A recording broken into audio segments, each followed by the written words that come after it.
It is Sunday night and we are live in the Madhouse. I am Tommy Marr. This is the Maverick Soul Hour. Again. We got a great show tonight. That's all I can tell you. I want everybody to get comfortable and relax. Get yourself where you want to be. Get your jammies on, whatever it is, and your whatever you got to eat. Sit down and relax. This is going to be a great show. It's going to be an historical show because it's going to be you're going to get a lot of lessons about a group that was our own people here from Long Island. And you're going to enjoy every moment of this. I promise you. But before, as always, I want to go back and I want to talk about the week before. First of all, for you guys that watched last week, what an incredible show that we had last week. Vince Martell from the Vanilla Fudge, who is, to me, one of the most patriotic guys you'll ever meet in your lifetime. He does so much for the veterans. He has done... I mean, I know Vince a long time, and we're very good friends, and I know what he does. It's not smoke and mirrors. He actually gives, you can't believe the amount of time that he gives and the money that he gives up by what he does for the veterans. He's an incredible patriot, and he felt that he wanted to start a band, you know, outside of the Fudge, even though they're doing their touring and they have a new record out. He started a band called the Band of Brothers, which is just a power trio, and it's all veterans. And last week on my show, we had Vince, and Vince said, "Hey, Tommy, you know, it'd be nice if we could get some veterans down here." So we had this place packed.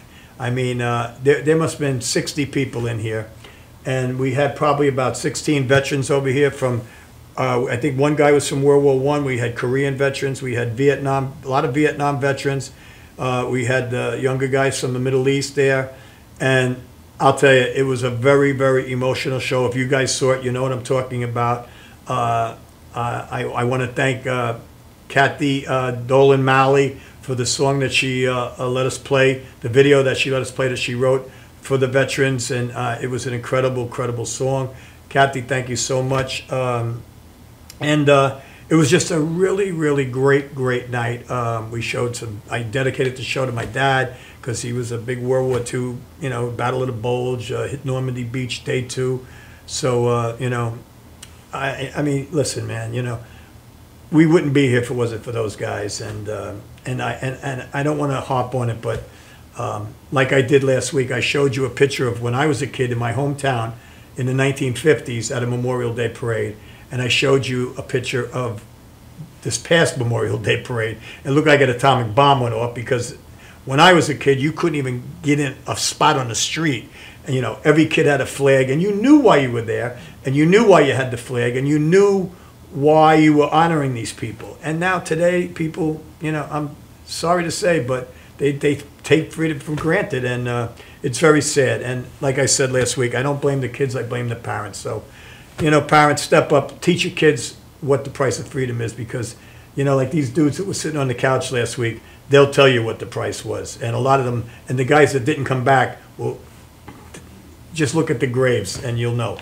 So I don't want to get stuck on that, but I thank each and every one. Bruce for bringing them in from the VFW. Thank you so much. And my Uncle Dominic, thank you so much. It was just a phenomenal show. The band was incredible. It was just a great show. So I thank everybody that was involved. Rosemarie, also thank you for coming down. I mean, Rosemarie, she has an organization. She actually has given 27 houses mortgage-free to wounded warriors. I mean, that's incredible. So my hat I take it off to you. And also JD over down in Birmingham, Alabama. We work with him. Vince and I work with him. He has an organization called 3 Hots and a Cot, where they have a bunch of homes down there too, and they make sure that no veteran doesn't have 3 meals and a place to sleep, you know, because these guys are living under bridges and stuff, and it's just not right. So I take my hat off to all you guys. I thank you all. I hope you guys all enjoyed the show, because I sure did. It was great. I also want to say that my band is reuniting after 3 years, and I just like to let you know, June 27th, we're going to be playing at the Blue Parrot in Massapequa. You guys want to come down? It ought to be interesting, because great guitar players, great band. I hope my throat gets better by then. I don't know what the hell happened to my throat, but I got some kind of laryngitis going on. But we'll be at the Blue Parrot on the 27 Vital Signs, and Russell Bodazak, Kenny Loeffler, Bob Batchelor, and Ed McCormick. So come on down and say hello and hang out and listen to some good old classic rock music. It'll be good. And lastly, I just want to thank some friends. Yesterday, after we left the studio, a friend of mine called, and this is something I really love, that I still have most of my friends from kindergarten. I mean, and that's a rare thing nowadays. And it's not that we really just see each other now and then. We pretty much stay together, you know. And I mean, I'm talking about a lot of people. I'm not talking about 3 people, 4 people. I'm talking about a couple dozen people that since kindergarten, we're all still friends. To this day, we still see each other. We say hello. And yesterday, one of them Timmy Malley had a party at his house over in Amity Harbor. And it was really great to see all my friends. And I just want to say, you know, it's such a good thing to do, you know. That, you know, and we walked in and just right away, you know, one guy mentions one word and boom, it's off and running, and it was a ball. So Tim and Nicole, thank you so much. It was a great day. I really enjoyed it. We watched the race, and it was cool. So thank you very much. We had a great time. And Janine's waving at me in there like I'd done something wrong, which I probably did. But anyway, tonight's show is a very special show. I've been waiting for a long time to get this guy on, but he's a great guy. I don't want to even go there yet. So we're going to go to a commercial. We're going to come back. Like I said, get yourself very comfortable. We're going to have a great night tonight. I guarantee it. You're going to hear things that you're not going to believe. You're not going to believe. Right, John? Honestly, I really mean that. You're going to hear some stories like that you don't hear anymore. So stay with us. We'll be right back. We'll be right back with the Maverick Soul. So hang in there. Get yourself tight. We'll be right back.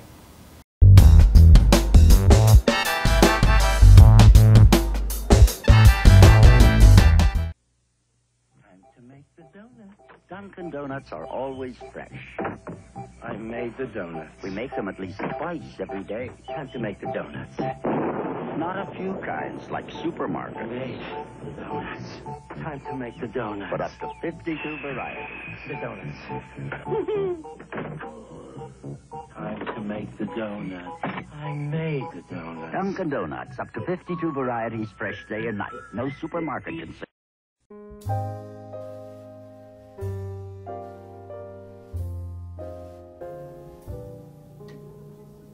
My name is Dr. Robert Brevard. I'm here for Multi-Medicine in Westbury, New York. We're located at 1065 Old Country Road, Suite 214. Been here for about 15 years. The practice has medical doctors, physical therapists, chiropractors, acupuncturists. We also do pain management, and we have orthopedists on staff. Here at Advanced Multi-Medicine Rehabilitation, we've got physical therapists on staff who treat an array of conditions, from neck pain to back pain, shoulder pain. We treat carpal tunnel. We treat a lot of car accident patients, slip and falls. We treat patients with knee injuries, with ankle injuries. We have state-of-the-art equipment. We've been here for over 15 years. Vast array of diagnostic testing, from x-rays to EMGs. What is an EMG? It's a diagnostic test that allows a doctor to determine where the pinched nerve is.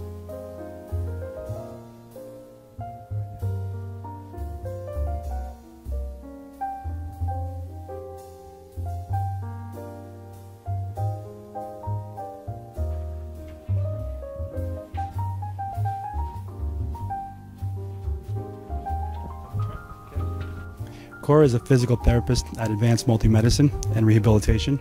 She's working on Stephanie, who was involved recently in an automobile accident.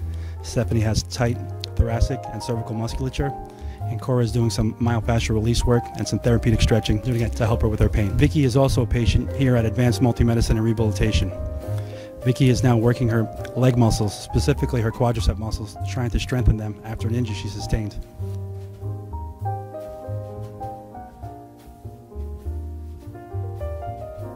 If you find yourself in need of any type of physical therapy, please don't hesitate to call Advanced Multi-Medicine and Rehabilitation, located in Westbury, New York, in Suite 214. Phone number is 516-334-7000, or find us on our website at advancedmultimedicine.com.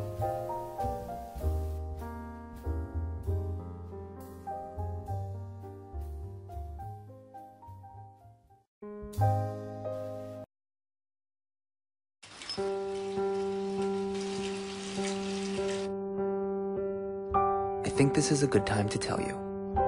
You're doing okay, Mom. I can call you Mom, right? I know we haven't known each other very long, but you seem like a real keeper. You're not perfect. There was that strained carrots incident, but you're trying. You pick up my bottle every time I toss it out of my stroller. That's high comedy to an 8-month-old. You hum the Barber of Seville when you wash my hair. So cool. And your rub-downs are out of this world. Anyway, I want you to know how much I appreciate you. You know, right? How much I love you? You're doing okay, Mom.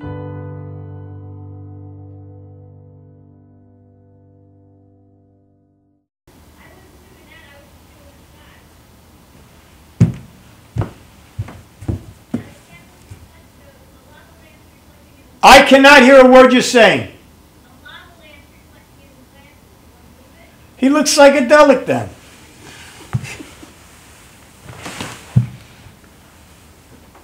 Old Spice body spray will make you feel so powerful to blow your mind right in front of your face. Goodbye. Oh no! I don't. Power!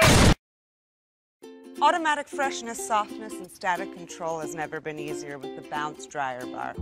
I just stick it to the inside of my dryer, and I never have to remember. Oh, Old Spice body spray makes you smell like power! It's so powerful it sells itself in other people's commercials. You smell like outdoor freshness. You smell like power. Yeah, I do.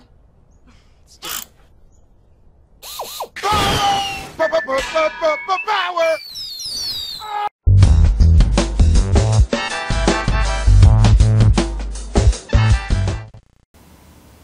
We are back with the Maverick Soul Hour right here in the Madhouse, live in 204 countries.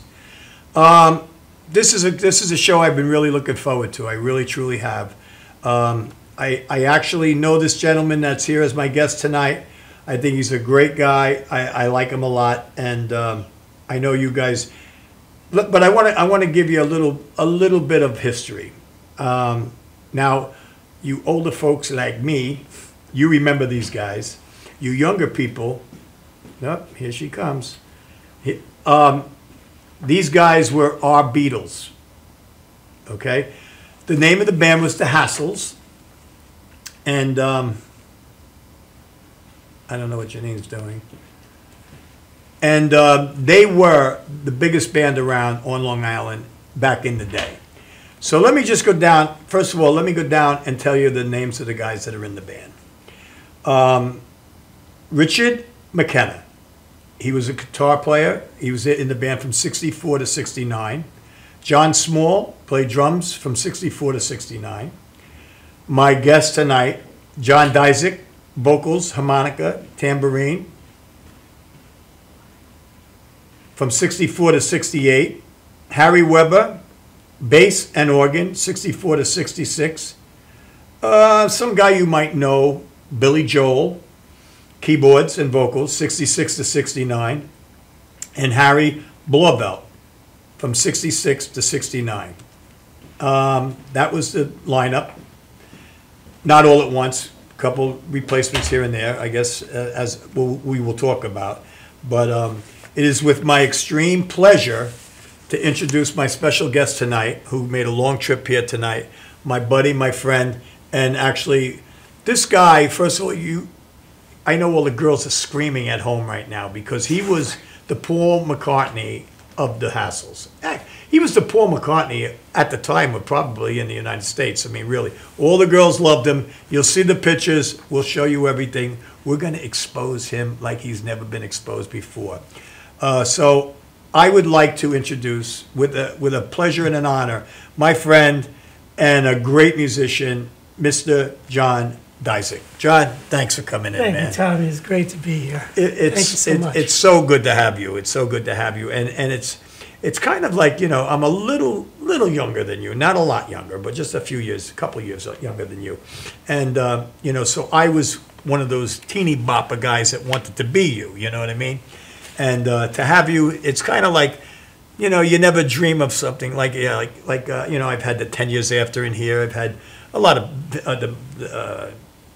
Vanilla Fudge has been in here, and you know, to actually think that I'd be sitting down and you know hanging out with these guys one day is kind of crazy, but It's great. but it's fun, you know. Sure. And you know, we had met a while back, and you know, we talk a lot, and I'm so glad we finally got your ass in here. I'm glad too. So, if you don't mind, can I kind of take you on a roll of your life? Certainly.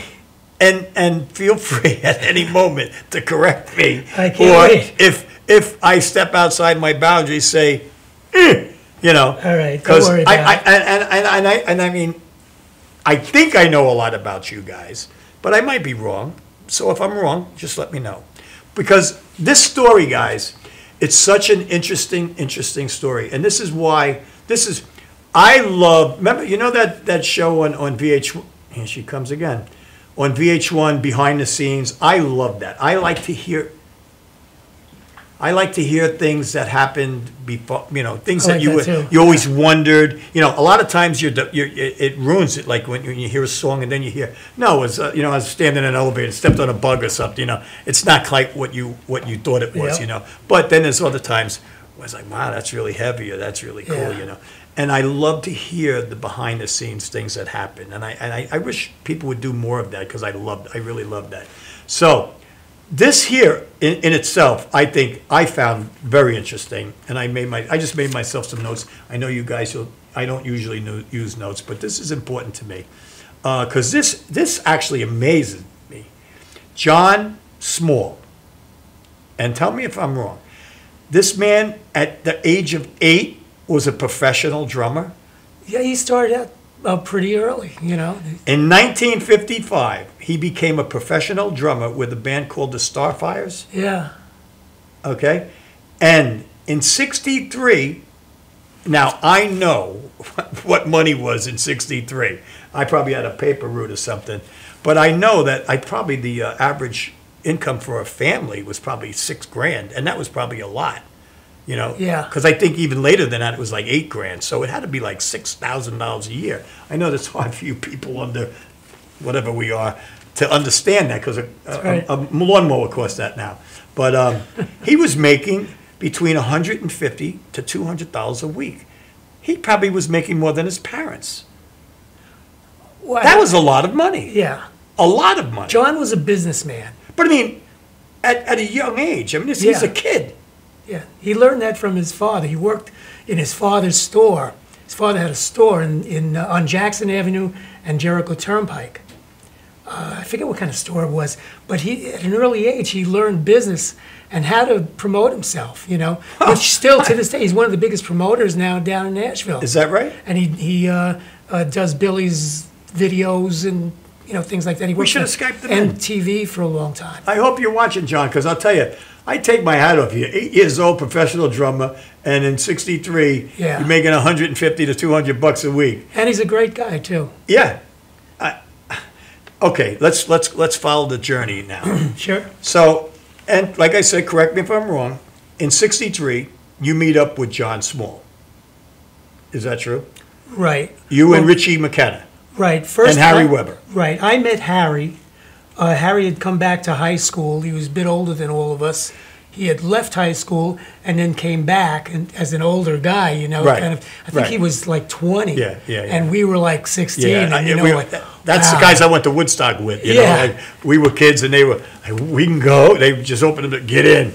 You know, and you were at that time in a band called the Takers. Takers. The Takers. Yeah.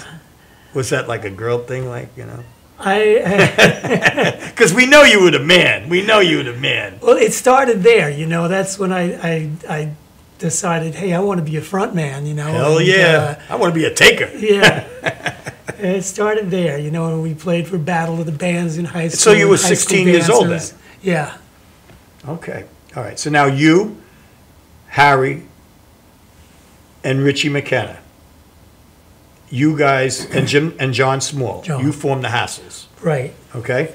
Now, this is another incredible story. See, these are the stories I like. This is, to me, it's funny, but it's also very cool. Now, Harry Weber, who was the older guy, right? He had a car, an old piece of junk. Oh, yeah. Okay? Yeah. Right? Am I right? Yeah. And now, from Three-speed what on the column. Right. I had the same thing. I had the 3-speed Impala. But you guys, the car would always break down, and you would go from parking lot to parking lot. And Right. you'd break down, and you would sit in this car for hours and harmonize. For- and he for taught you days. how to... Days. I even have that down. For Yeah. days. And you would sit in these parking lots, and Harry taught you how to harmonize. Right. We always had a guitar and harmonicas in Right, the car. right. And there were 5 of us. Well, actually, Richie McKenna and John Small didn't hang out with us, but me and Harry and this other fellow John Abrant, who became our road manager at the time, and he was Harry's age, and I think the time you're talking about, though, we took this old car and we went down to Jersey, down to the shore in Jersey, and on the way back. Wait a minute. I think I know this story. Tell me if I'm wrong. Was this on the expressway? No, this is on, Okay. what is it, 95 coming up through Jersey? Jersey Turnpike. Yeah. And so they let me drive. I didn't have a license. My hair was like down here, And we're stoned out of our minds. We had taken acid, and there's like pot seeds all over the bottom Yeah, of and the in those floor. days, the narcos were everywhere. Everywhere. But this is amazing. I'm driving along, and we're tripping, Nice. right? The tunnels are fun, right? A cop pulls up on side of me, rolls down his window, and he goes, "Pull over, miss." I pull over, and boy, am I scared. It was a Jersey cop. I pull over. I don't know how we talked our way out of it. I don't know what happened. Because you were cute, and did you use a girl's voice? So he let John drive. The guy didn't even realize we were Yeah, stoned cops or were cooler anything. then, It was a lot different Yeah, world. it was a you lot know that. different. Like like I grew up in a town that the local they would take you home. If you were like drunk or something, they would take Yeah. you home. Then you'd Right. rather go out to jail than go deal with your father. But So anyway, we made it through. We got through New Jersey, and we get through the tunnel, and we're on the Long Island Expressway. And we started breaking down around Queens. this is the story I know. Right. And you heard about yourself on the radio? We pull over to the side of the road there, and we'd stay there for I don't know how long. Went off and used the bathroom somewhere, washed up, whatever. And we decided, hey, cop comes and sees all these pot seeds on the floor. We're going to get in trouble. We took all the pot seeds, we cleaned out the car, and threw it all on the side of the expressway. Did they grow? Oh, they did. Really? Oh, boy, did they grow. And we would push the car back onto the highway when we decided we want to go, and we'd ask for a push. Right. And people 'Cause would it push us. pop the clutch And and we'd just start. be partying in the car, and Right. we knew the car wasn't going to start. Right. And somebody would push us, and then they got sick of pushing us, and they'd take off, and we were in another parking spot, and we Right. made it to Westbury like that. Right. I don't know what happened. We stayed in Westbury for a long time. But anyway, I think somebody finally came and picked us up, and that was the end of that car. Might have been But wait a Maria. minute. There was a story, though, that I had heard that you guys actually broke down on the expressway. Right. And you heard about yourselves on the radio. I think that's when we threw out the pot seeds because there were helicopters flying over, and they'd said that there's a vehicle blocking traffic on LIE, and they're going to investigate or whatever, see what's going on, because we are causing quite a traffic jam. So that's when we decided to clean out the car, That is hilarious. We drove That's back hilarious. at the end of the Now, summer, and to we, get the there pot? There were pot plants, like 4 Really? feet high. We said, well, give them another week or two, When we came back, they were gone. Somebody, Yeah, what a waste. Somebody did. Yeah. Yeah. All right. See, these are the stories that I love to hear. I love to hear this. I mean, the harmonizing thing is what intrigued me, is that you actually sat in this car for hours and days and days and Yeah. days learning how to harmonize. We worked out our songs, Yeah. and That must have been a funky smelling car, man. oh, it was. Wow. You don't notice it. No, I know. Anybody else No, would. Yeah, I mean, God, if your mother ever went in the car, she'd die. Now, here's another intriguing thing. In 1966, Battle of the Bands at the Forest Hills Tennis Club. Oh, right. That was. Who just played there? Oh, really? Yeah, they reopened it. You actually had this Battle of the Bands before a James Brown concert. That was at a James Brown concert, yeah. Now, And we that won. and you won. Yeah. You won the trophy. Now, did you get to meet James Brown? Did you get to see him perform? No. Because he's we like just- my idol. Yeah, I know. We never did get to meet him. We that must left have and been we were some excited rush. that we won this big 3-foot trophy, which the manager got, and we didn't get anything else for it. Right. You know. But now, was the audience full because of James Brown? Was it Oh, already yeah. full when you guys played? Yeah, it So was- that it must was have been an packed house. incredible rush to go out in front of this crowd, yeah. right? Yeah. Was that the first big crowd that you played in front of? The biggest, I would say, at the time. Yeah. You know, That we had to played be unbelievable. bigger I ones mean, than and that. that was the place too at that time, Yeah. right? That was, Yeah. I mean, now the seats I remember going in before it closed. The seats were so small, you could tell how things have changed. 'Cause Yeah. nowadays people couldn't sit in these chairs. Because I saw somebody there, and I remember, my God, the seat is so small. I mean, it's like this.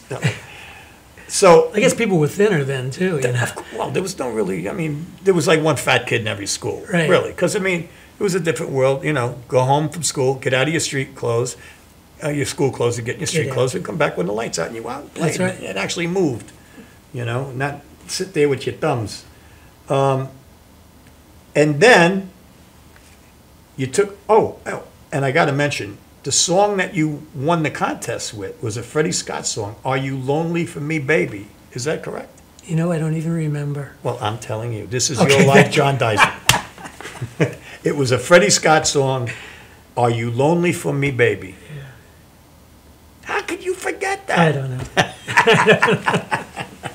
I know we did a lot of Sam and Dave. We did Otis Redding. We liked that black sound. Yeah. You know? Yeah. And our Well, you guys harmonies were a lent to blue-eyed it. soul band Yeah. and a psychedelic band, too. Yeah. Hence, my psychedelicness here. Well, that's why people loved you guys, especially Long Island people. That was the time. That was Yeah. the time. That was a psychedelic time. How times have changed. And you guys kind of like mirrored the Rascals a little bit, right? There was a little. Yeah, people said that, but they also said too the Vagrants, Yeah. and Well, which you we know, loved them. They all came. know, The and we Vagrants, the loved Vanilla Fudge, the Rascals. Right. It was those three. Actually, I got to meet Felix. I met Gene and Dino a few times, but I finally got to meet a couple weeks ago Felix Oh, yeah, I saw the backstage at pictures. Westbury, and boy, he was I tell you, that guy. Some musician. I love that. I Yeah. still love him. His voice is just. Oh, yeah. It's him when he sings, and there's no two ways about it. All right, so now we're building popularity after you won the Battle of the Bands. Okay. This is another amazing thing to me. You got to play for Bobby Kennedy's birthday party. Right, with Ella Now, Fitzgerald. She opened. She was the tell she the was people the, about this, main line. because this blew me away. Well, okay, actually, that was much later on because Howie and Billy were in the group then. Oh, okay. So it was a 5-piece group. And it was at a theater house down in Greenwich Village. And it was a fundraiser. I thought it was his birthday, but it wasn't his birthday. It was a Democratic fundraiser. And for My Bobby research Kennedy. says it was his birthday. Yeah, Yeah. I think that's wrong. Bastards. Yeah, gotta straighten them out. But Ella Fitzgerald was there. We had Wow. pictures taken with Bobby Kennedy, which we lost those pictures. They were in the papers. I was just going to say, did you have the pictures? Oh, I wish I did. Me and Richie have been trying to find that photo, with Bobby, because I thought he was great. I loved the Kennedys. I'll tell you. Then I got a little story for you with me. When I was a kid, I guess I was, I don't know, what was it, 60, he ran in 60, right? The day before the election for presidency, my dad had been involved with the Democratic Party at the time. And my dad was just a plumber. I don't mean it in a bad way. He was a great dad and a great guy. We had no money. And for months, we would stuff, me and my sister, every weekend we'd have to go and stuff them. Everybody had a mailbox in those days. And we stuffed the flyers with, Kennedy Law, there was Nixon Lodge, Kennedy, and who I forget. Yeah, I forget too. Whatever. Oh, well, Johnson. Johnson, right. And he made an appearance out at the Comac Arena out here. And again, to show you how times have changed, when we went out there, it was me, my father, and my sister, and me, and my mother. And we went out there, and my father said, listen, I have to go into the arena. It was mobbed. But I mean, I'm a kid. What do I? So he picked me and my sister up, and he just put us in the back of a pickup truck in front of the theater, the arena, which is still there. And he said, don't move, you know. And you wouldn't leave your kids there, you know. I mean, nowadays they'd be gone in 30 seconds. I mean, if they were 15, they'd be gone. So we're in the back of the truck, and I remember it like it was yesterday. And after Kennedy made a speech inside, he came out, and they realized there's 10,000 people outside. Where do they set him up? Where do they set the microphone up? In the back of the pickup truck. I actually stood there and held John Kennedy's leg as he made his speech from inside that pickup truck. And I never told anybody the story because nobody would ever believe me. And we were doing a show here one night, and a girl came in as Marilyn Monroe and never came out of character. Never came out of character. So during the commercial, I said to her, you know, I had met him because they were talking about the thing with him. And I said I had met him. And I did that, and the host said, you're full of shit, you're full of shit. So while it went back on, I just started Googling. I mean, I went on the Comac Arena thing.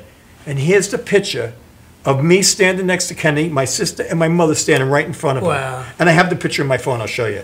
Great shot. Unbelievable. The next day he was President of the United States. Incredible, incredible. Now, let's move along with Mr. Dizek here. This is a story that you have to tell the people the story, because this is you're going to be blown away. When the Beatles came to town, by my old buddy Sid Bernstein, which Janine and I, we actually got to meet Sid, and we hung out with him. He's one of the greatest guys I ever met in my life. And probably the nicest guy I think I've ever met in my entire life. Was a nice guy, yes. But now, if you don't know, Sid is the guy who brought the Beatles to America and brought them to Shea Stadium. And I want you to tell this story because this is an amazing, amazing story. Well, we got the idea. Now, at this time, we were a five-man group. We got the idea that we were talking to Sid Bernstein, right? But we got the idea that we wanted to be in this concert. We wanted to play on the stage opening for the Beatles. But there was no way that we were going to do that. Right. You know, it was a compact thing. They had all the schedules all made out and everything. You aren't going to do this, you know? Right. And so I don't know whose idea it was. It might have been Danny Mazur's or Erwin Mazur's. I'm not sure. That was our manager at the time. We decided to just go and act like we were part of the show. Our road crew went and unloaded our equipment in their truck, and we came in limousines. Yeah, but you came in a van or something and then jumped into a limousine, right? Right. So here we come out of this limousine, and they had a row of people because there were all kinds of fans and stuff. Right. You know, and they had to clear the path for us, you know, and ran us straight into the building. We were in. You know, Sid Bernstein knew we were going to do this, by the way. Right. He said, I can't get you in the show. He goes, I think it's a great idea. You end up doing this, you're going to be the biggest hit around. So here we are. We're in the building. We're in the dressing room. Bobby and you saw the Beatles come in, right? We saw the Beatles come in. We couldn't get near them, though. Right. You know, but we did see them come down the hall. We were in a different dressing room. And while we're in there, some guy comes in here, he goes, you guys are not part of the show. We were nailed. They let us sit in the dugout. And the Lovin' Spoonful were there, you know. John Sebastian. And, which he doesn't remember that. Yeah, I heard that. Yeah.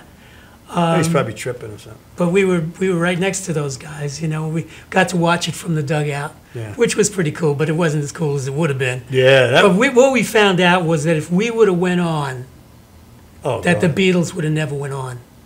Yeah. Yeah. They probably would have killed us. You know? Yeah, but man, you would have been really big. Yeah. Guys would've that been crashed the Beatles concert. See, I love these stories. This is stuff you can't, you know. Hey, Yeah. where do you hear this? I mean, that is an amazing story. So the Hassels were like so close, but yet, you know. Right, right. Well, I'll tell you, it goes on and on and on. All right, now, you know what? Why don't we, Janine? Why don't we? What do you say we watch a video? Sure. Oh, you know what, Janine? Better yet, how about we show a few pictures of my man here, with so all the girls can get crazy again. And you can talk these through if you want, John. If you could see them. That's just you guys all on stage. I don't know. I can't really see it. That picture up there now? Yeah, yeah.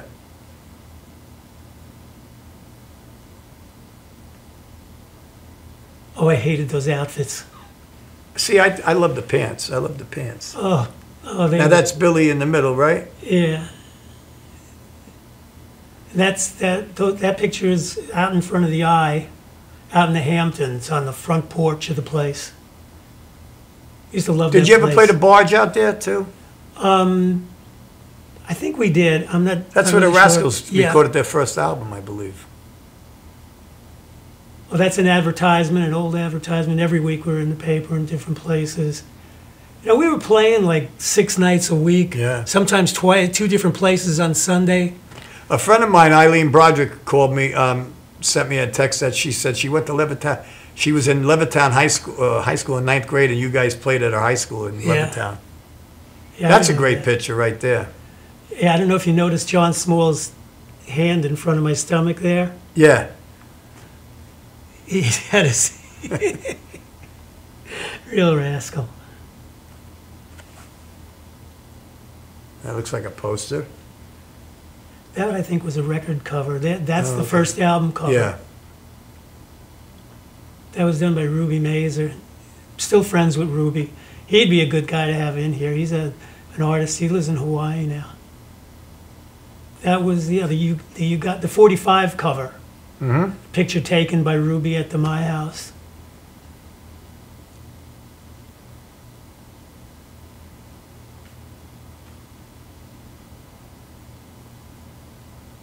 That was an old picture. Let's see, we had the SM58s. Yeah, issue of 57s rather. Right. We got a And couple over that there. was when Harry was in the group. Not then. great singing into them.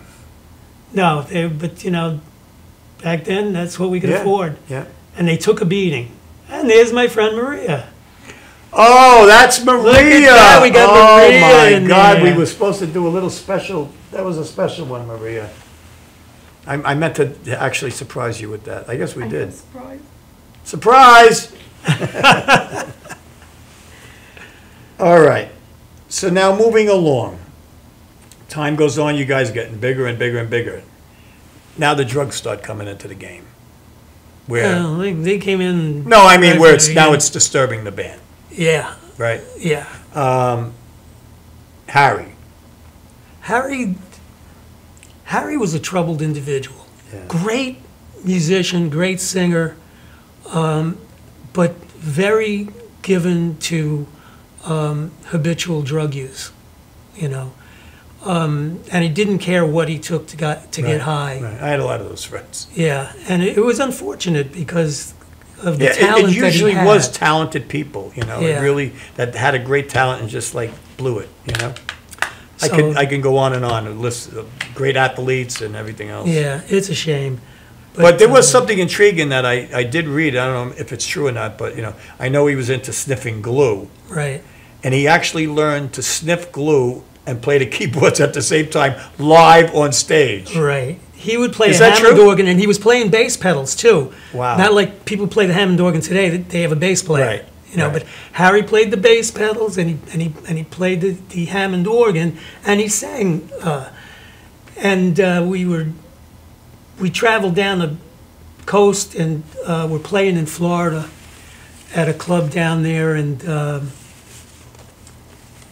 I turn around and because I don't hear Harry's part, and he's like this on the keyboard, and you know, huffing away, and it was bad. Yeah. You know, I mean, so it got to that point. But that's not really what got him out of the group. It was, too, he had a violent side. Mm-hmm. And his sister was Elizabeth Weber, who Right. was Billy's first wife. Right. And was Harry's sister, and very intelligent girl. I was in high school with her. And you went to Syosset, right? Yes, my junior and senior year. And we were in the dressing room. This is what we were back up north, and for some reason Harry held this against John that he was going out with his sister, Mm-hmm. and for just seemed like no reason, just turned around and attacked John in the dressing room. Who, Billy? No, Harry. Harry. And started pulling his hair and beating him up, and we realized that this can't go on. Right. You know, so that was when we got rid of Harry and started looking for a replacement. And Billy was in a group called the Commandos. Hold on. Oh, you don't want me to go that far? No, he was in a couple. The Echoes, The Echoes, right? the Lost Souls, and the Commandos. Okay, yeah, Just, you know. yeah. So And, how did you get, you know, is that how you got in contact with him, through those bands? He played, he opened for us one night at the My House. Oh. You know, and we saw him. I mean, he had a lot of talent, you know. He was playing like a small farfisa, and he was out in front with the sneakers on Yeah. and the baseball cap, you know, turned sideways, and, you know, just a goofy guy, Yeah. you know.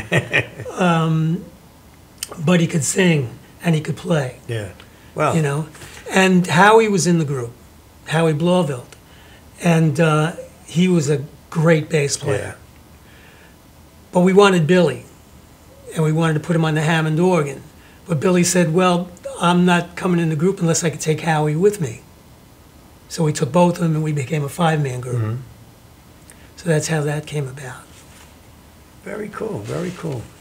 So now that went along well for a little while, right? And then you signed with United Artists, right, in '67? Right. And you come out with your single, Sam and Dave's You Got Me Humming.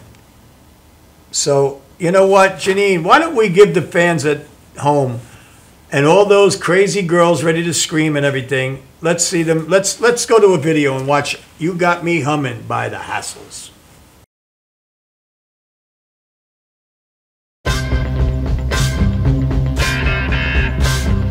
See what you're doing to me.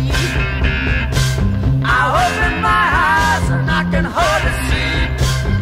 Looking around the basic here, and all the time I know there's no home. Why won't you listen to me? Just open your eyes and you'll appear to me. I don't care, there's no one there, but all along there must be some.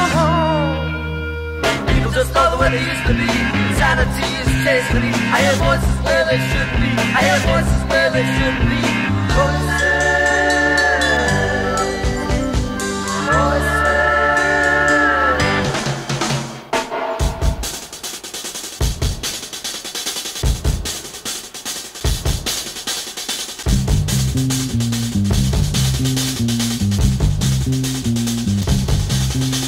Your face seems to let down on me. Why is it so hard for you to let me be? Looking around on the beds and chairs, all the time I know you're no one. You just thought the way they used to be. Sanity is chasing me. I hear voices where they shouldn't be. I hear voices where they shouldn't be. Voices. Voices.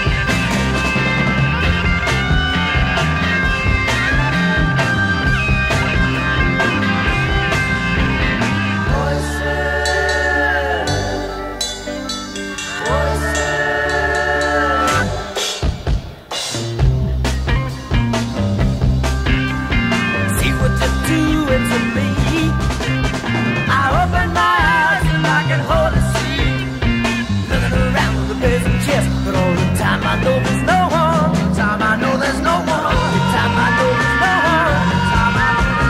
All the time I know there's no one. All the time I know there's no one. All the time I know there's no one. All the time I know there's no one. All the time I know there's no one.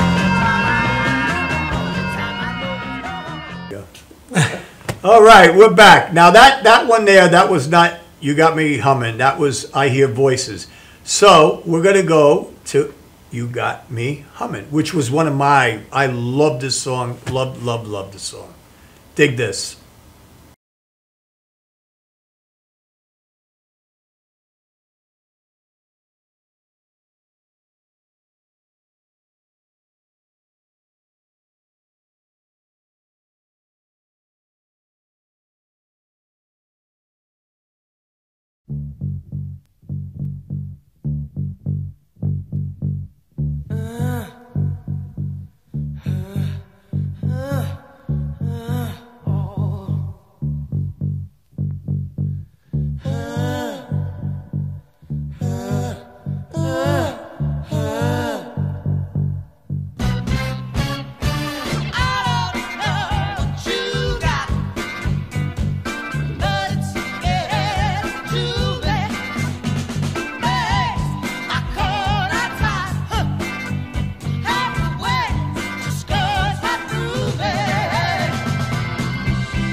God, John, the memories that song brings back to me is incredible. Great times, great times.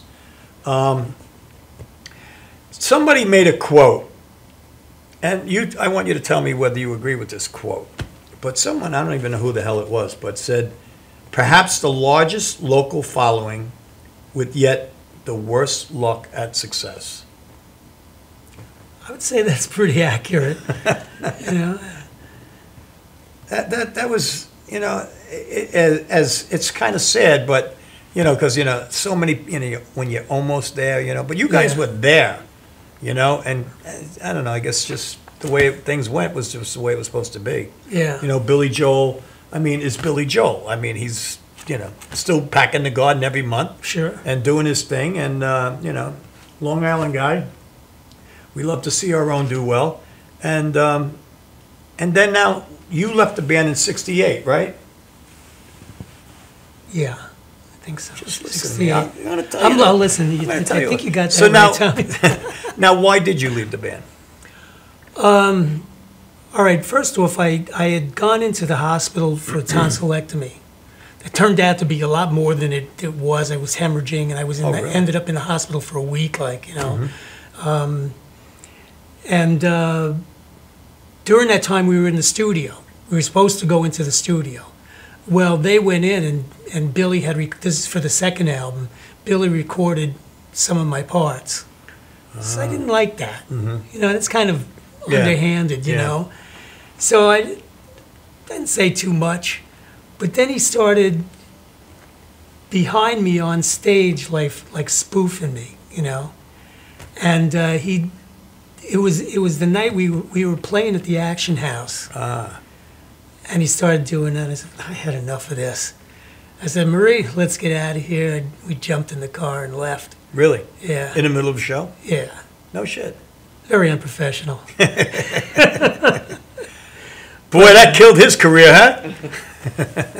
Well, you know, hey, you know, I mean, actually, he actually, in actuality, probably he owes you his career. Sure. For doing that. Yeah. Thanks, Billy. I'm checking the mail. There you go. There you go. Well, I'll tell you, this has been, you know, it's so great to hear these stories and to hear the actual history and how you started. I mean, harmonizing in the car and you know, battle of the bands, and I mean, this is what people really like to hear. You know, I mean, we've all heard the music, but you know, no one really knows the real story, and it's so nice to hear the backstory. You know what I mean? And sure. I know it intrigued me. I mean, I love it, and I'm so glad that you're here. And actually, now life has changed for you. You're back performing again, which we're all very happy to hear. And you have a duo right now, right? And so I think maybe we'll go to, is there anything more you want to touch on with the Hassles? Basically, you know, that you hit on a lot of points. It was really good. You know, I would just like to mention how the music scene has changed so much since those days when you would go into a place and set up on a Wednesday night and play there till Sunday. You wouldn't have to keep setting up your equipment. Right. Where nowadays you're in a place for one night. And you got paid. know? They didn't ask you how many people you're going to bring. Yeah. Well, and the places were always packed. Right. You know, different time. A different time, you know. We did play, we were fortunate enough to play Central Park. Mm-hmm. You know, we played there with Stevie Wonder. And Palisades we did all the time. We did Palisades Park, my prom. Yeah. We did a lot of, played with a lot of big people there. You know, a lot of... Was Cousin Brucey there? Yeah, a lot of... we met Cousin Brucey a number of times.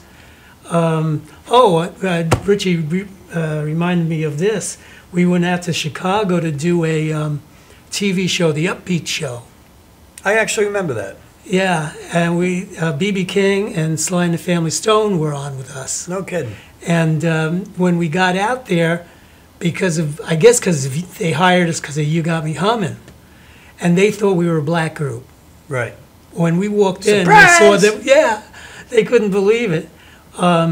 We ended up having to lip sync this song. Actually, the only one that was allowed to play live was BB. But Richie did get to play his guitar. He got to play with Lucille. You know, Cool. So that was cool, you know. But there's so many cool things like that. But you played with a lot of big name people too. Yeah. You know. Yeah. You remember any of them? Sure. Yeah. Do you remember the Fugs from New York? Yeah. Remember them? Yeah. I loved those guys. Yeah. They were a weird group, you know. There's so many of them, you know. Mostly black groups. The Isley Brothers, you know. Great. Yeah, they were fantastic. Great. Played a lot with the Rascals. Yeah. So that's basically what I wanted to say. That the music scene has really changed, you know, and it's hard. I was talking to a fellow who was in the Age of Reason, that local group on Long Island, and Tony Figueroa. I was just talking to him this afternoon, and he was saying how, you know, wow, it's kind of tough getting gigs. You know, everybody and his brother's got a group. And you know what it is? The sad part is the club owners don't care how good the band is. They couldn't care less. How many people can you bring? That's all they care about. They couldn't care about the music. It doesn't matter. Yeah, and then now the BMI is going out and charging club owners a fee. That's killing a lot of places because they don't want to. We're not going to have the music. You know? And the sad part about that is, you know, which I really truly believe, that if it wasn't for cover bands, these bands would be long gone. because the cover bands keep the music going. Because What did they the younger play on the way up? generation, right? But the younger generation, you know, the 20, 30-year-olds go in and they go, "Wow, I never heard that song. That's Play right. that song." And they'll go out and buy the album. So I mean, they're really stupid by doing that. You know what I mean? Yeah. Really stupid. Because I know they just did that out east. They went to all these clubs and shut them down. Yeah. It's crazy. It's But crazy. you know what I found out too is that club owners, I hope there's some listening, can deal with these people and not pay them what they're Oh, it's asking for. ridiculous. I was Talk just them reading down. an article, I forget where it was, that this big club, they're going to shut them down. I think it might have been Texas or something. And they're going to literally go out of business because of this. You know, Yeah. they're going to lose their business, you know, just because of that. They was getting sued for like, it was ridiculous, like $400,000 or something. It was ridiculous for playing cover tunes. Yeah. And they were like, "Hey, we didn't play them. The band played them." I mean, you can't dump it on the band either. You know what I mean? But I mean, in actuality, they are doing that. I know. In Freeport, they were going into the clubs on the water down there and saying, "Hey, you can't, you know, we got to pay us." And Yeah. it's crazy. It's Shut crazy. down. You know. And shame on the artists too, that if they're pushing that, Yeah. you know, shame on them, because I mean, God, that's the highest respect you could have if a band took the time to Yeah, learn your it's an song. honor. I would be honored. Absolutely, You know. I'm going to do what you got me humming Yeah, that'd be great. on the 27th. I'm going to do that. You got me humming. So, anything else? I mean, I want to make sure that you got everything you want to talk about before we bring in our next guest. Yeah, I think I've about said it all, you know. Well, I got to tell you something. The Hassles, what a great group, great time. I hope that you guys enjoyed the story of the Hassles. I mean, John is a great guy, and I thoroughly enjoyed it. I mean, it's an amazing story. I love the story, and you know, we're going to see in a little bit. We're going to take a commercial. We're going to come back with part 2 of John's new life and what he's up to now, and.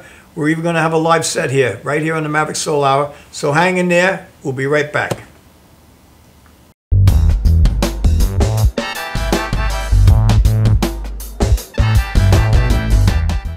After all the candles are blown out, after the last toast of the night, Cambridge paving stones with ArmorTech stand the test of time. Beautifully designed, built to last. Only Cambridge paving stones have ArmorTech, our unique process that produces a rich, distinctive color. Create your own memories with Cambridge paving stones. Visit CambridgePavers.com. Cambridge paving stones with ArmorTech will always look like new.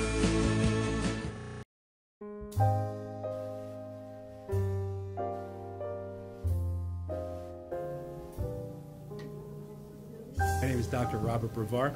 I'm here for Multi-Medicine in Westbury, New York. We're located at 1065 Old Country Road, Suite 214.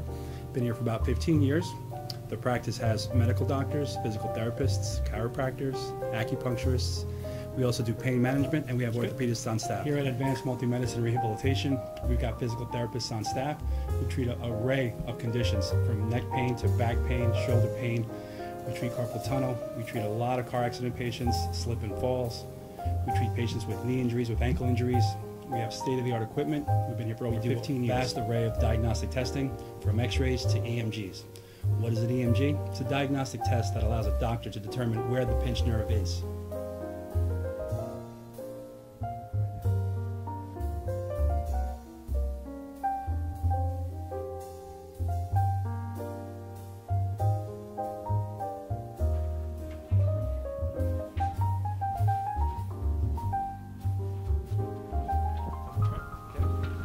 Cora is a physical therapist at Advanced Multi-Medicine and Rehabilitation. She's working on Stephanie, who was involved recently in an automobile accident. Stephanie has tight thoracic and cervical musculature, and Cora is doing some myofascial release work and some therapeutic stretching, doing it to help her with her pain. Vicky is also a patient here at Advanced Multi-Medicine and Rehabilitation. Vicky is now working her leg muscles, specifically her quadricep muscles, trying to strengthen them after an injury she sustained.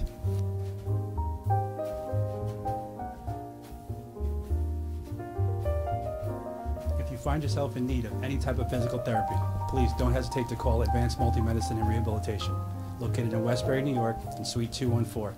Phone number is 516-334-7000, or find us on our website at advancedmultimedicine.com.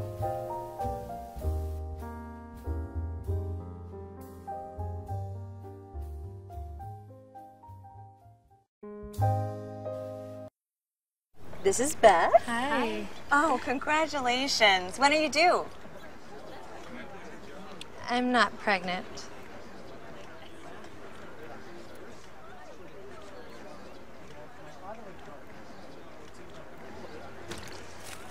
Oh, look at that. Excuse me. You're totally thin. You look very sexy. For life's bleachable moments, all it takes is 3/4 of a cup.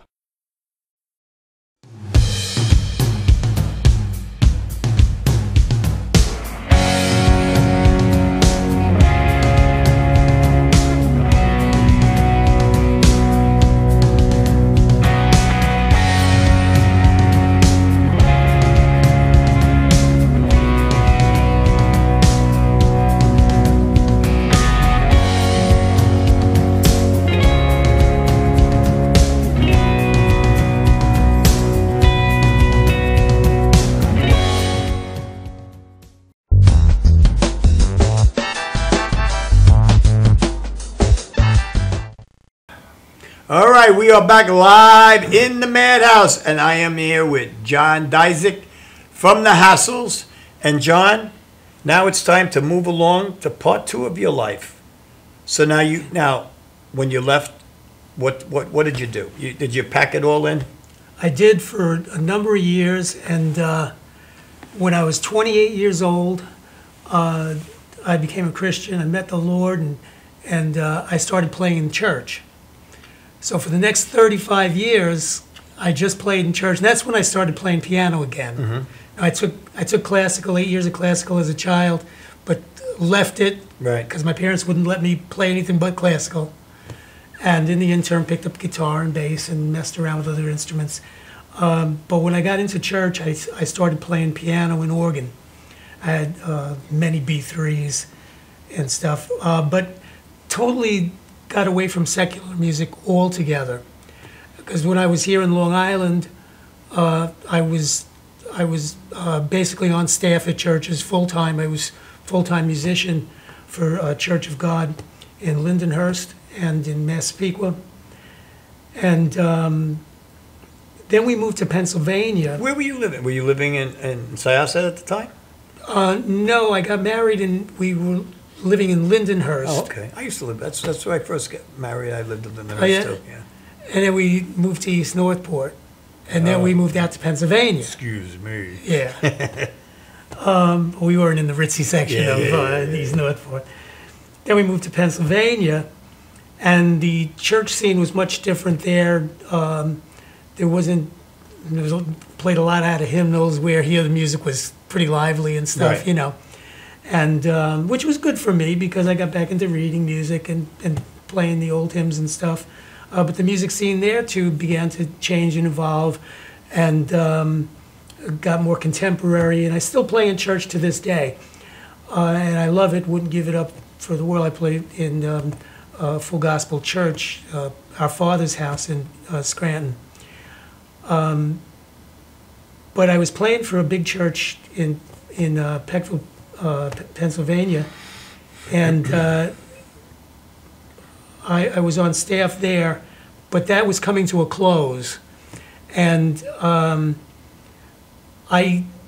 one day out of I wanted more music. I wanted to play more. Right. So I put an ad. I went to one of those sites where musicians just, like a classified thing, and I just put my name down. I said I play piano, guitar, harmonica, some vocals, and never heard anything. About 5, 6, 7 years went by. You should have put, I used to be in the Hassles. I was the good-looking guy in the front. I never played that up, Yeah, I just, that was part of my past and really never brought it up. And then one day, 3 years ago, about 3 years ago, I get this call from this young man over here, Alan, and he has a band, and they're looking for a keyboard player. And I mean, how did you find my number, It took me about a month to contact him back, because I was thinking, do I really want to do this? It's a big step for me. So I decided yes, and I went there and went to a rehearsal. Really enjoyed it. Enjoyed the music. We played a lot. We did a lot of jam songs, which were Allman Brothers and long drawn out arrangements and stuff, which helped me to hone my my skills in soloing and stuff, which you don't get to do in church. Right.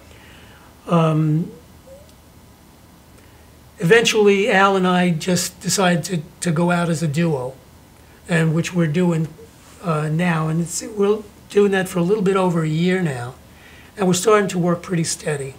So, and Al's a very talented vocalist and guitar player, and I sing harmony and play piano, and that's basically what we're doing. So I think we should introduce Al to the world.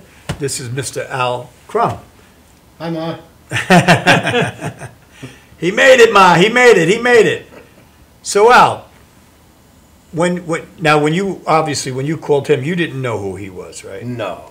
Now, how long did he hide this from you before you found out?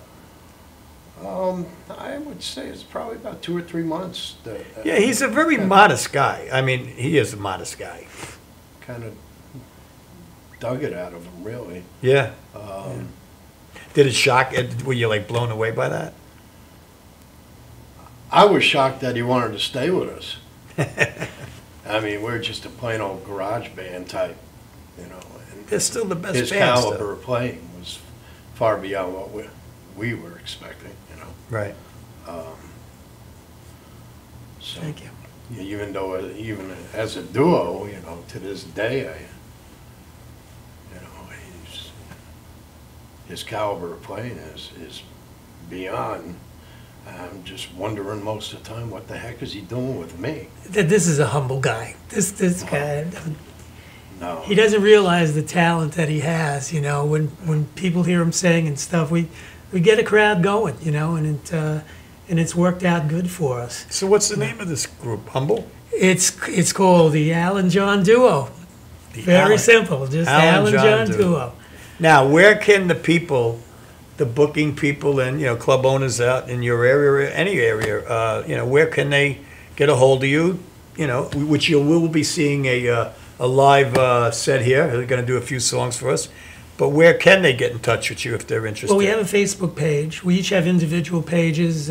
John Dizek, or Alan Alski's 80. And that's spelled Dizek. And we have a duo page. It's the Al and John Duo. And you can look us up on Facebook. We could be booked through there. Our phone numbers are on there. Our email address. Now you're going to get all these girls calling you. You know that. Yeah, let's just hang it. Right, Maria? So, so we're looking to work. So are you keeping busy with the duo? Yeah, that we are. As busy as we can be, as busy as we... And I have to ask, because I'm just like, do the people in the audience know who you are? Many times they do. When we went up to Calhoun, so many people recognize me. Yeah, I go up there all the time. Yeah, people recognize me up there. Not so much in Scranton, or in Pennsylvania. Now, are you in Scranton? We're in Scranton. Al lives so that's where they don't know you. The hassles, but I have found many people that have the album. After I talk to them. Do you get a lot of that? Do you get a lot of people bringing their albums to sign? And no, really. I'd see that's stupid on their part. Yeah. Well, I did it's a funny thing. I did an album in 2000. It was a contemporary Christian album, and which I wrote for this vocalist, Angela Burke, and she's got a beautiful voice. She like perfect pitch. She was a violin player when she was a child. Sure. Really developed her ear, and we put together a band, and it was top musicians from that area. And the lead guitar player, John Lewis, came into the practice one day with our CD. When they had remastered and put that CD out. Right. And he goes, "Oh yeah," and that blew my cover right there. So. Well, let me ask Al. Does he get a lot of people like like the girls want to still see him and all that stuff. Like it's, you know, because I know he won't tell me. I mean, the man was Paul McCartney. I mean, he really was. Right. He really was. I mean, let's face facts. He's true to his colors. No, I know that. Being I know married. that. But these other people are crazy. So. You know, he's very personable, though. Mhm. And when you're very, very personable, people have a tendency to, like a magnet to, you know. Well, I got to tell you, I mean, I'm obviously I have to be on Facebook a lot, and I have a few pages, and I was blown away by the response when this went up, and now that Facebook has really, in my opinion, screwed us all. You know, you used to be able to invite 5,000 people. Now they cut. Then it was 1,600. Now it's down to 500. So I don't know why they call it a networking thing. I don't, because if you're limited to 500, it's really not networking. But so when I booked this and I sent the invitation out, well, Janine did. I asked that because of this happening, would people do me a favor and help me get it out there? And I was blown away by the amount of people that knew. First of all, that knew. And that cared enough to send this invitation out. It was astronomical, astronomical. Amazing. And I tried to thank everyone, but you can't, because like when it says so and so shared it, but you know, you can't follow it. It only sees one, you know, so it's hard. So I thank you all. Yeah, it's so nice. People are great. Yeah, it was great. So Al, anything else? Not really. You having fun with him? Yeah, I would say so. Sometimes I can't keep up, but. Oh, you come on, Al. So how far do you travel? How far do you travel? Well, from Scranton to Long Island. Yeah. To Deer Park, anyway. Well, I'll tell you, if the money's there, we'll travel, you know. Yeah. But for like a normal gig, I guess Calhoun's about the furthest, which is, I metered it out, last trip, 70 miles for us. You know, so that's a pretty good drive. Yeah. Yeah, that's a good ride. But Costs you more than gas, right? It does cost in gas, you know. But you know, when you go and you're playing for people. Yeah, that's fun. What place do you play up there? We play the Calhoun Brewing Is that where Company. Mary heads? That's where Mary works. That's where Mary works. Hey, Mary, how are you? Hey, Mary. I thought we were going to see her, too. And we play in the Sidetrack Bar down the road from them. Mm-hmm. So that's coming up. That's coming up. Yeah. That's like going back in time, going in that town. It's like Yeah, really going it's back in beautiful. time. It's like an old western town or something, Great, you great know? place. Yeah. Yeah, I like it. I like it. Like we're up there a lot, and actually, the people, you know, the Army and Navy store that was on the corner there, that blew. The owners, we've known them for years and years and years. Yeah. And you know, we used to go out to dinner with them and everything. And the last time we went up, we found out that the house blew up. Yeah, Wow. big fire. Completely annihilated the whole house, right to the foundation. Yeah. Great people, great people. I actually worked with him. He was an electrician in the city, and I worked with him in the construction business in New York. And he was a great guy. We knew him for years and years and years, and both of them, his family. I mean, we were very close with them. And then Tommy, who has a couple of antique stores up there, crazy Tommy, he's crazy.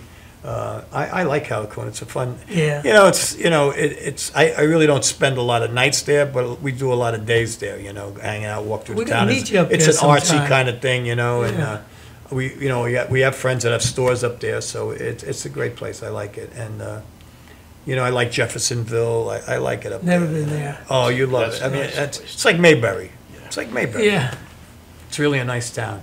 Great little places to eat. You know that Yeah. $8 for a dinner. I mean, a home cooked dinner. It's like not costs you $140 here. You know, but I like the people up there. I like that when you walk down the street, people say hello to you. You know, it's not like here they just bang into you. And, Right. Nobody knows one another. Yeah, it's sad. But what are you gonna do? You know, we go all over, but you know, the thing is, we're not getting rich by what we do. You're getting rich. You're getting rich here, though. Right. And you that's love to more play. important. You have this need to play. That's what musicians are, you know. And Very few of them are getting richer. I mean, the older guys that made it are kind Yeah. of still making money, but up and coming, boy, it's almost impossible. Yeah. It's almost impossible. I mean, every kid has a recording studio in their top pocket That's right. now. You know, there's YouTube. It's a whole new world. The one thing I do like about it is the exposure of talent that I would have never seen. Like you see some kid from Yugoslavia Yeah. playing like I Jimmy know. Page. It's like, holy crap, and the guy's like 13, you know. Yeah. You would have never seen that, you know. But on the other side of it is so much. It's like, you know, it's kind of taken for granted, you Yeah. know. And like I said, the clubs, to get in the clubs, you know, the first question they say is, how many people are you going to bring? You know, rather than, you know, what are you going to do for me? How much advertising are you going to do for me? Right. It's how many people you're going to bring. I don't know. You know, what am I, a wizard? You know, because, I mean, you know, you'll send out an invitation, and sometimes you'll have 150 people say they're going to go, and 8 show up. And sometimes 8 say they're going to go, and 150 show up. Who could possibly tell you how many That's people right. you're going to bring? all I know. And it sucks. It really sucks. And but like you said, if you're doing it for here and you're good with that, Yeah. the rest is good. Well, I'm looking forward to playing with you over at, what is it? The Dancing Cat. Dancing Yeah, Cat. Yeah. That'll be a good night. So That'll be fun. That'll be Anybody fun. out there looking? That's where a the great Dancing place Cat up is. in Bethel. Great place. Stacy Cohen, great person, really good. And maybe next year we'll get you at Yazga's Farm for the reunion. Oh, that'd be great. You know, it's already been booked for 6 months, but I'm sure they'd love to have you up there too. So, Gerald, if you're watching, I can bring you one of the hassles right here, and Big Al over here. So, you would love that. You would absolutely love that, because that's like going to a different planet completely. 5 stages in the forest on Max's yard. You know, Wow. not at Bethel Woods, on the farm. Yeah. You know, in the woods. It's great. It's beautiful. It's absolutely beautiful. And if anybody's buying tickets, use the code word Maverick, and you'll get 25% off. Great. So. Cool. Well, listen, I mean, is there anything that are we good? I mean, are we ready to do some rock and roll or what? Sure. Yeah, we'll do a couple of songs. You ready, Big Al? All right. Should we bring Maria over here or what? Maria, you want to come sit on my lap over here? Oh, I would love to. We have Maria over here. Come on, why don't you just come over for a second? Just for a second. Just for a second. We want to, Maria's such a beautiful person too. Come sit over here, baby. Oh, thank you. Well, we got to Hello, make sure am I you're in your on? shot. See up Am I in there? my shot? You got to get closer. Oh my God, I'll get close. Janine, This don't get is jealous. Maria. She goes back with John. How long? Oh, it's going to be 50 years. 50 Oh, years. yeah. But they're great friends, and she made a big Italian dinner for these guys today. Oh, And I brought you some. And she brought me Janine. some, and Janine some. So we're going to chow down after this is over, that's for sure. But take a letter, Maria. Thank you. Thank Great you. having It you was too. great. All right, so listen, we're going to take a quick commercial. When we come back, we're going to have these 2 gentlemen in here playing live right in the Madhouse. So hang in there, get yourself ready. We'll be right back.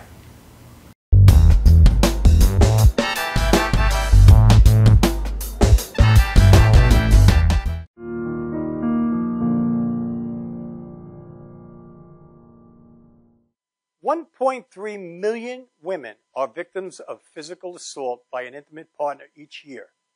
According to the National Coalition Against Domestic Violence, the majority of cases aren't reported to the police. Most people who are in an abusive relationship don't even know they're in one.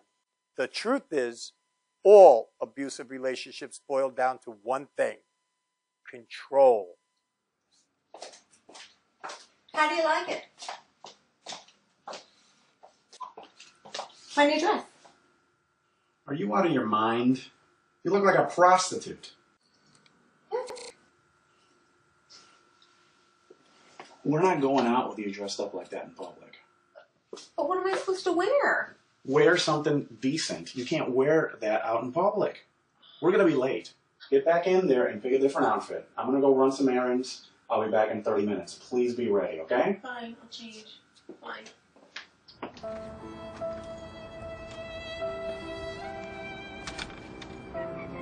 Abuse is not always physical, leaving wounds that are visible on the outside. Emotional abuse is just as painful, only these wounds are hidden on the inside. Are you out of your mind? You're crazy. You look like a prostitute. Know that abuse is abuse, no matter what the form. Look at me. Oh my God, what's wrong with me? Physical abuse scars the body, I just wanted to love me. but mental abuse scars the mind. What you just saw was an example of a relationship that is emotionally abusive. Nobody has the right to tell you how to dress or how to act. If someone really cares for you, they won't tear you down. They will build you up. How do you like it? Wow. You look great. Fantastic. But then again, you look great all the time. Thank you. I was hoping you'd like it. It's my new dress. I bought it just so we could go out tonight. You look stunning. Thank you. But I think I'm going to take a sweater just in case it gets cold tonight. Great idea. I'm going to take one too. Let's go. All relationships are not perfect, but a healthy relationship is when two people bring out the best in each other and have each other's good in mind. Take your time to know someone instead of rushing into something. It is better not to involve yourself with an abusive person than to try and get out of a domestic violence situation.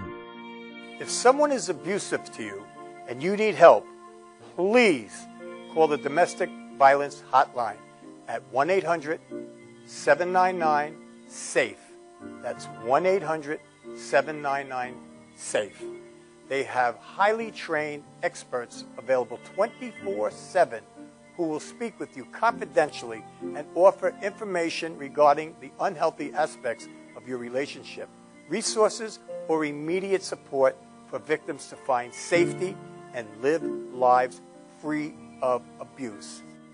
Domestic violence affects us all. It affects us all. Nos afecta a todos. It affects us all.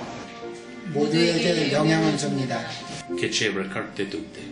It affects us all. Domestic violence.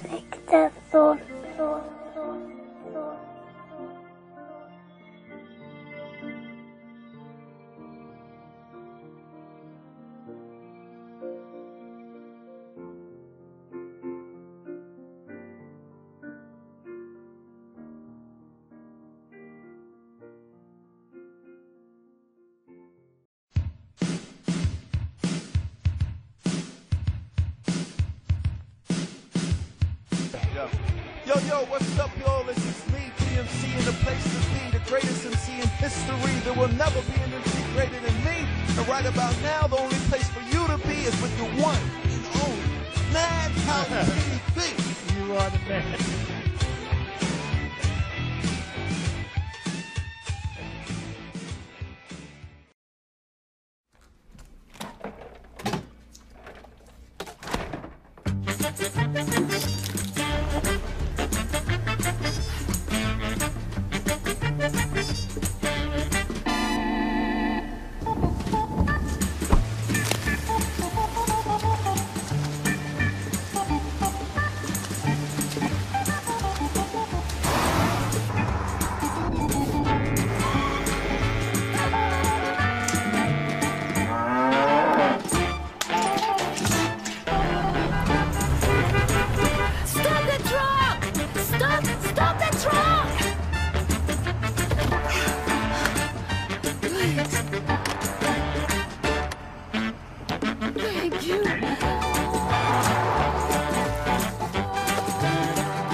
Well, good evening, everybody. We're glad to be here at the Madhouse TV with Tommy Maurer. We thank him for having... Tommy Marr. I'm sorry, Tommy. We're just glad to be here, you know, for this opportunity, and I want to thank him for that. And we're the Alan John Duo. We're going to play a few tunes for you, give you an idea of what we do.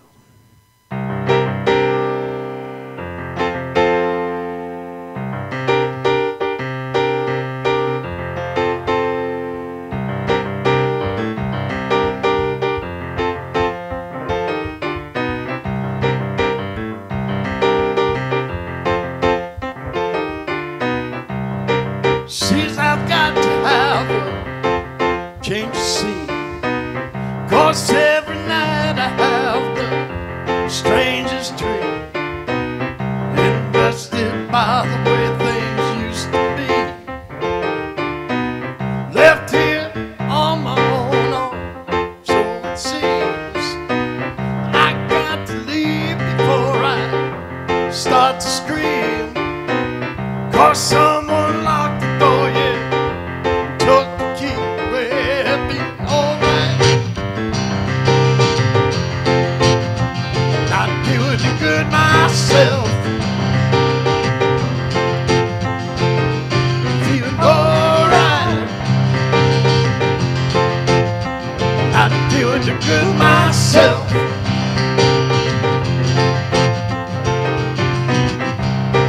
Yeah, baby, sure took me for one big ride.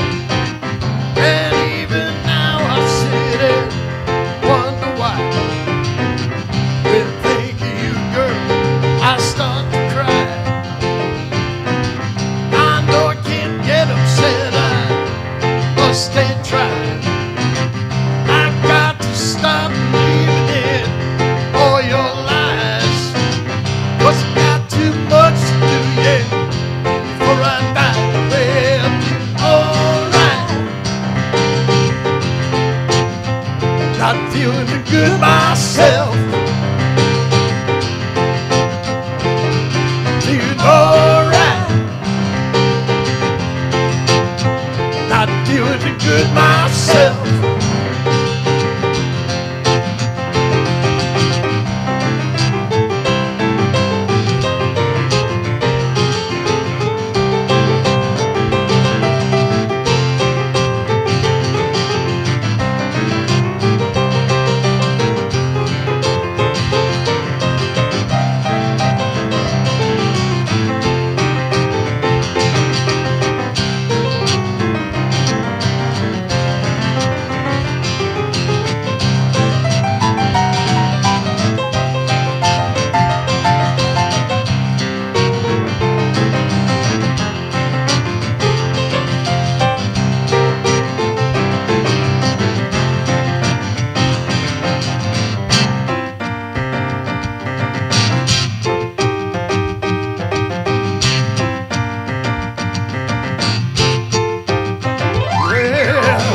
That baby sure took me for one big ride.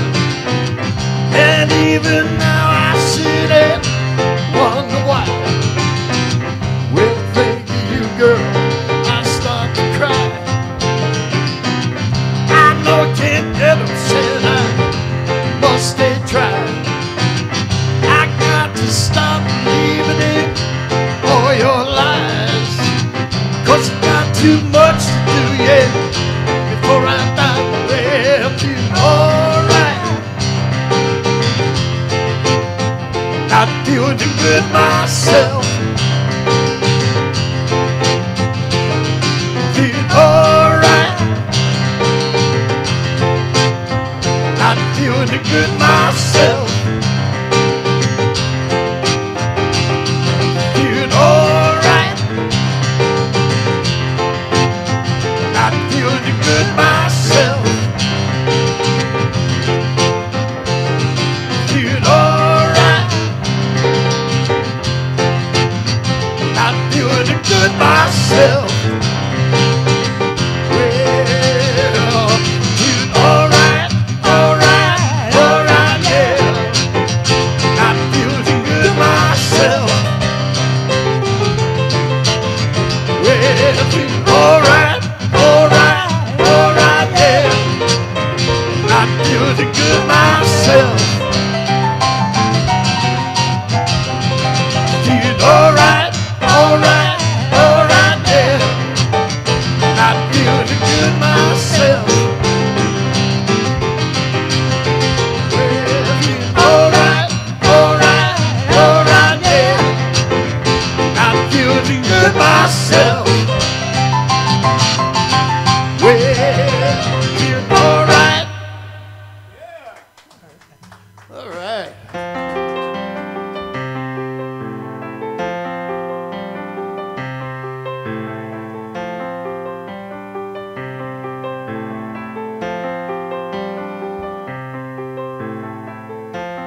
Put on my blue suede shoes and boarded a plane. Touchdown in the land, the Delta blues, middle of the pouring rain.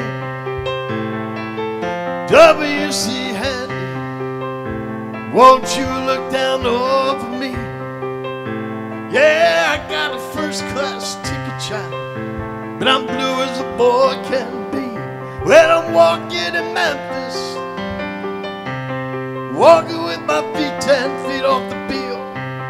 Walking in Memphis, but do you really feel the way I feel?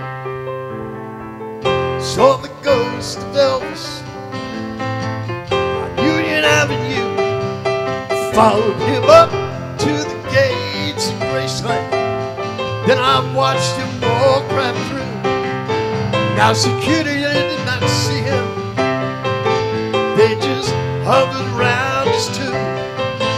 There's a pretty little thing waiting for the king down in the jungle room when I was walking in Memphis, walking with my feet 10 feet off the bill, walking in Memphis.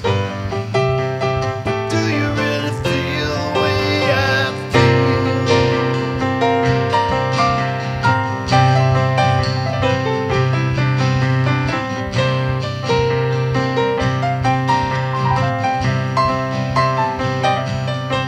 They've got catfish on the table, they've got gospel in the air. Reverend Green, be glad to see you when you haven't got a prayer. Child, you've got a prayer in Memphis.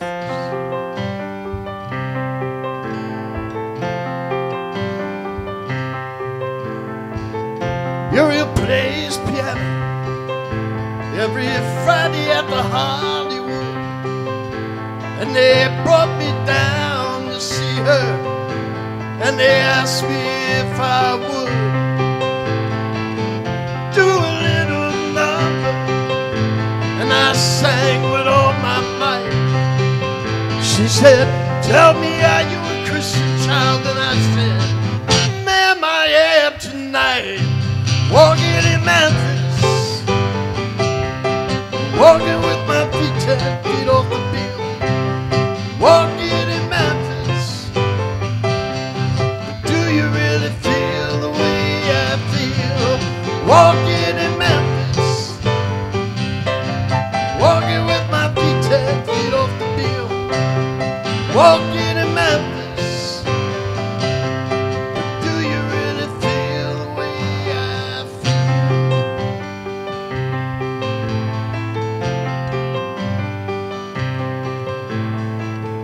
Put on my blue suede shoes and boarded a plane.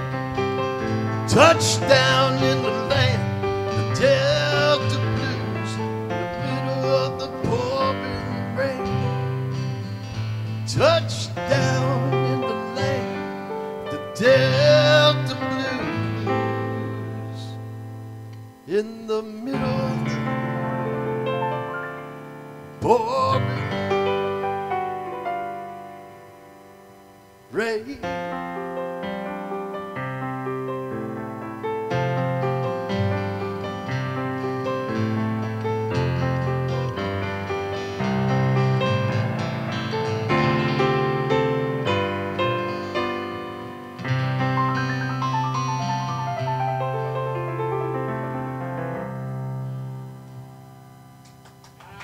Oh, yeah.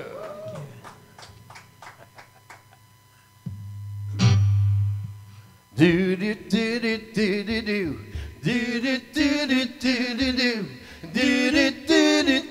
do do do do do. Hey, little girl, won't you meet me at the schoolyard gate? I got some backstage pass for the big show town, so honey, don't you make me be late. If you leave real said he's got his old man's fan. Let's get together while we're getting this right. Roll with the rhythm tonight. Don't you know that I love my music? Never gonna change my tune. Don't you know that I love my music? Never gonna change my tune. Hey, little girl, won't dance with you all night long. Music's got me moved, I feel pretty loose. I feel the rhythm, it's coming on strong, pretty baby. Rhythm and baby, power the sound. But everybody jumping, we can bring the house down. Let's get together while we're getting this right. Roll with the rhythm tonight. Don't you know that I love my music? Never gonna change my tune. Don't you know that I love my music? Never gonna change my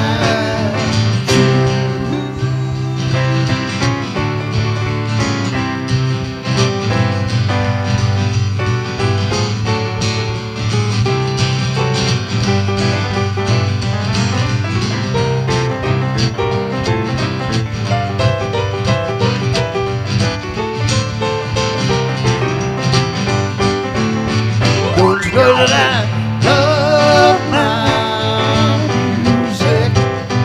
Never gonna change my tune. Don't you know that I love my music? Never gonna change my tune. Do do do do do do do do do do do do do do do do do. Do do do do do. Love my music. Never gonna change my tune. Don't you know that I love my music? Never gonna change my tune. Thank you. Thank you very much.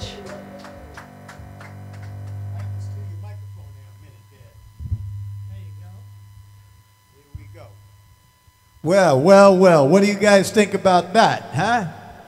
That's some business right there. Al, I'd like to thank you. What a pleasure it was having you guys here. John, I can't ever thank you enough. We're going to be doing a few things together for sure, without a doubt. It was great, great, great having you here. So anybody who's looking to book these guys, get them on Facebook. And they have the individual pages. John Dizek and Alan. Is it Alan on there or Al? It's Alan Alice Keys 88, but just go to our Facebook page, Alan John Duo, and we'll find that real easy. And then just pay them a lot of money, and they'll come and play for you. Not a problem. But, you know, of course, we'd like to have you guys come back in, you know, soon again, and we've really enjoyed it. It was great. I loved it. I loved your whole history. I loved everything, and I can't thank you enough, man. It was really good. So thank you, everybody. Have a blessed week. Be safe out there. God bless you. We'll see you next week.